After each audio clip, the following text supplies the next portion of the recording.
How much choreography did you prepare for Crouching Tiger?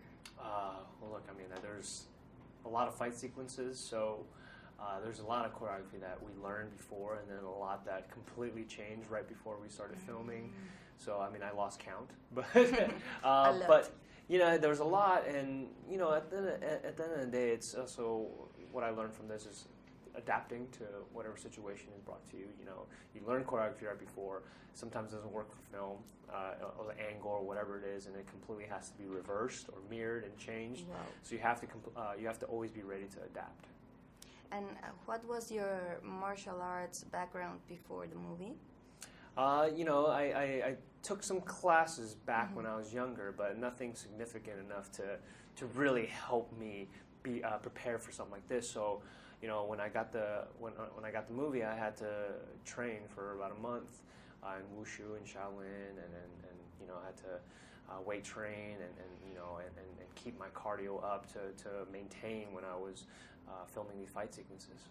I definitely continued, you know, the things that I did learn, and to maintain it, because at the end of the day, I love movement. You know, I love different types of movement, and anything that can kind of help me align my chi or find my balance is something that I want to keep going ongoing in my life.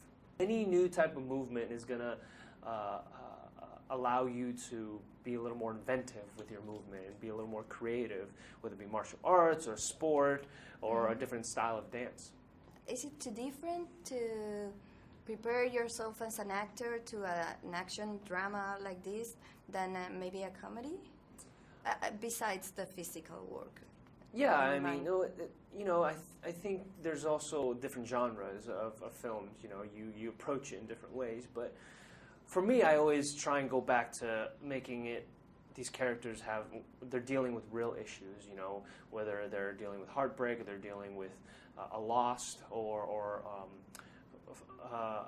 finding out if a decision that you need to make, and you need to ground this character to make sure that you know, you're threading it all together so it makes sense throughout the film.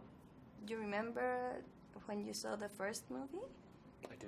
Yeah, I do remember. And what did you it's thought? still as amazing as it was when I first saw it. And you know, I was proud because I grew up watching martial arts films, and I was proud that my friends wanted to go see it too, and it also told the story that resonated with audiences, not just on a martial arts side, but also on a dramatic side. You know, and the romance that was built. The constraints and the resistance of what one does to go against their feelings sometimes. So there's a lot of those elements in this film as well.